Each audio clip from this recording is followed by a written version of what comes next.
Hi all. I hope you guys have written the answer to today's questions. And as I had already told beforehand, that our topic will be international relations from GS2. And if you guys have written the answers, please get it evaluated on the platform of CollectorBabu on the website. And if you're liking this initiative, and if you want to use the power of AI for your evaluation in a quick way, so please register on their website, buy any plan which is suitable as per your need. And for discount, you can use the coupon code given in the description. Hope you guys will follow the instruction.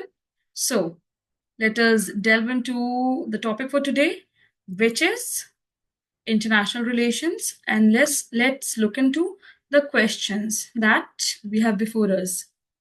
Okay, so there are a few things that you need to remember while you're answering question which are on the topic of international relations.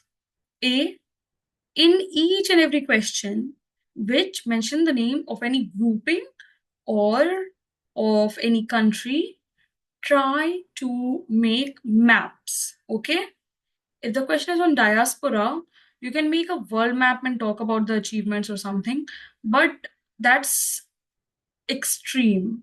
You don't need to do that in all the case. But whenever name of any country or some institution or grouping is mentioned, please make a map. Okay? So let us look into the first question, which is India is an age-old friend of Sri Lanka. Discuss India's role in the recent crisis in Sri Lanka in the light of preceding statement. Okay, see, here what is being talked about, India's relation with Sri Lanka and India's role in the recent crisis. Okay, in the preceding light, as in India as an age-old friend of Sri Lanka. So India's role as a helpful neighbor and friend of Sri Lanka. Okay, so there are a few ways you can uh, approach this question. First is you can give a brief of the recent Sri Lankan financial crisis in the introduction, where you can talk about the uh, financial crisis that Sri Lanka is going through, where you will talk about rising inflation, you will talk about how it has defaulted on its balance on its payment of goods. And wait a minute.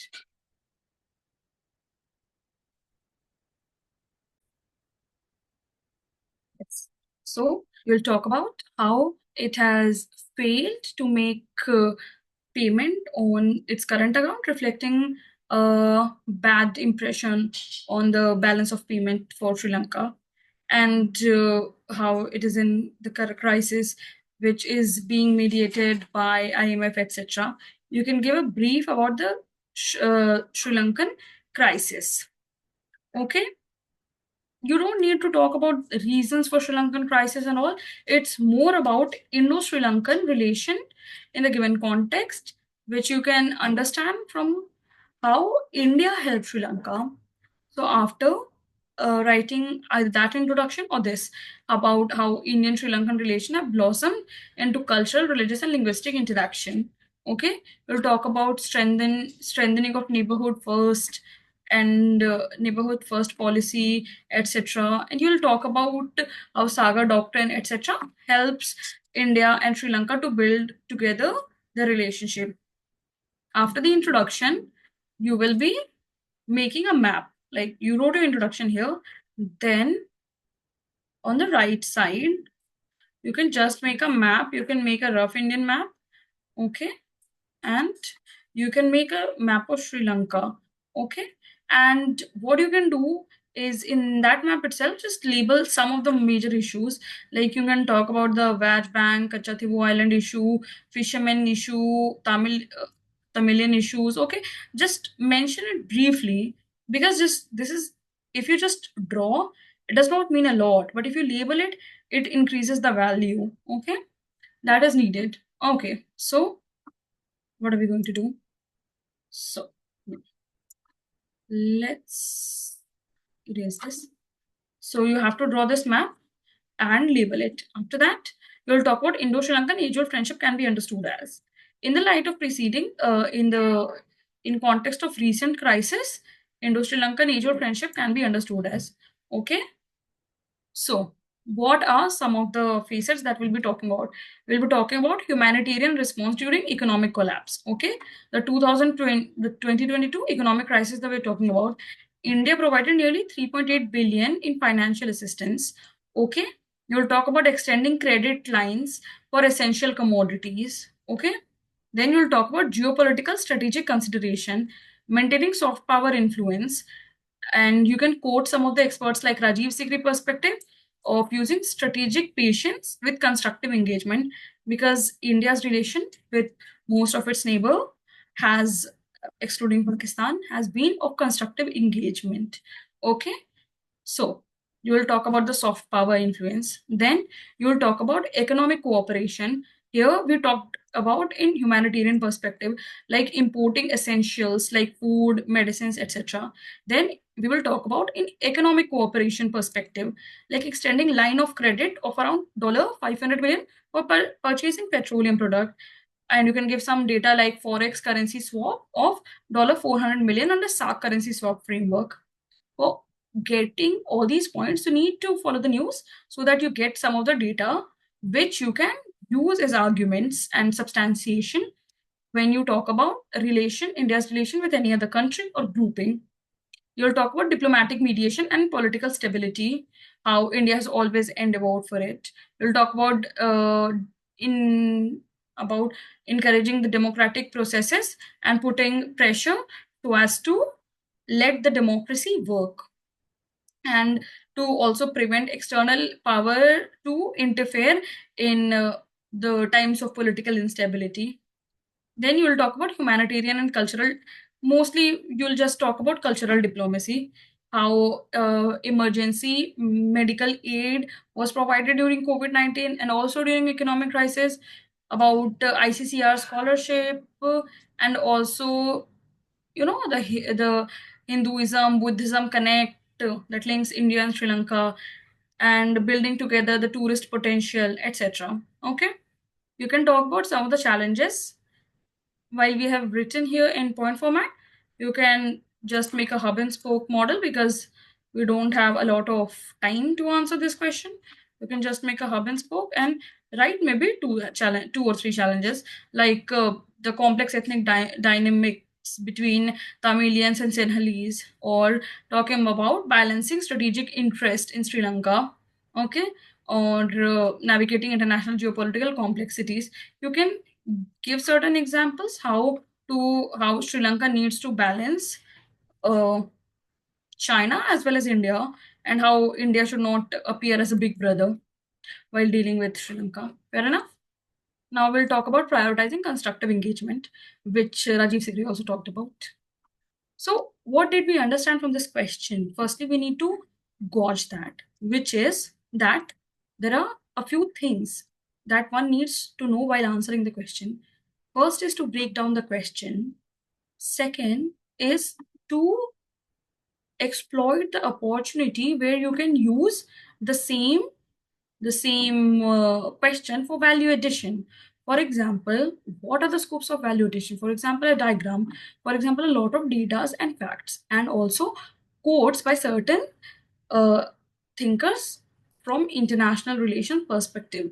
You will get a lot of S.J. Shankar quote. You can even get quotes from Prime Minister Modi, Rajiv Sikri, okay, and many other, or Brahma Chelani, or C. Raja Mohan. These are some of the names which, if you just Google it and find out what their main line of thoughts are and how they talk about a world which is either multipolar or whatever their perspective is, you can make a note of it and quote them extensively in international relations.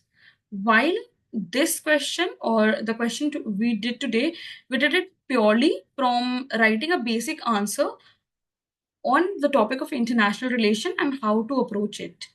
Later, because this was just our first session, most likely we'll have one more session on international relation where I'll either make some question or take some from BYQ and exactly teach you how are some of the quotes by certain scholars that can be used in international relation questions. Because if you use quote here extensively and diagrams, it will fetch you good marks. Okay, so this is the end of our first question. Here again, what is this? We talk about I to U2, which is India, Israel, UAE, and USA. So, what did I say? If there is any institution, organization, or bilateral relation question, you're supposed to make a diagram. In this question, we could have just made a small world map. After writing the introduction, we can talk about US and North America, South America, make Europe, etc., etc., etc. We'll make Japan, we'll make India, Middle East, Africa, etc. Okay, Australia. Then what will we do? We'll just mark these four countries: UAE, Israel, in the Middle East, okay, India here, and US here, and then we'll label as members of I2U2. Just a simple map, okay. And you can even talk about how it links with the sector, like the subcontinent, the South Asia gets linked with the developed north, global north, and how this oil producing Israel UAE region, Middle East gets linked with India and USA. So what will we do in this question? How will I to U2 grouping transform India's position in global politics? So, what is it asking? It's basically asking the role of I to U2 in transforming India's position in global politics. Okay? How India's engagement will, in a way, help India. Okay? Or maybe create challenges. Who knows? We'll talk about it.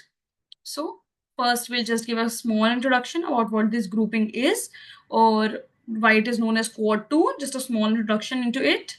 And then I to you to transform India's position in global politics in the following ways. You can talk about strategic geopolitical repositioning. Okay. India is simultaneously dealing with USA, Middle East, and itself so as to align its interest to cater to both Middle East and no, USA, where we have both our diaspora in the Gulf region and even in USA. So it will align India's geopolitical interest. Okay, you'll talk about providing alternative diplomatic platform beyond the traditional non-alignment. Okay, it counterbalances growing Chinese influence in Middle East and Indo-Pacific, which is very much apparent from China's growing engagement with both Saudi Arabia and Iran. We will talk about creating multilateral mechanism for technological and economic cooperation and technological and economic well, we don't need to write it here. We can just write it here only. So economic collaboration, like investment opportunity, or actually working on participation for global investment and infrastructure (PDII). So which can be touted as alternative to BRI.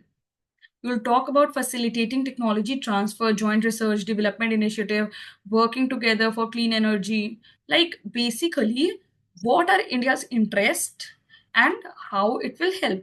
So to frame points for this answer, you can generate main headings like what will be India's interest about non-alignment or multilateralism, working toward multilateralism on technological global cooperation, energy security, okay, or leveraging diplomatic forums. These are some of the main headings. Then under points, you can write 2 points or 1 points depending on how many points you can generate and examples about how that broader heading will align with India's interest. Let's take an example.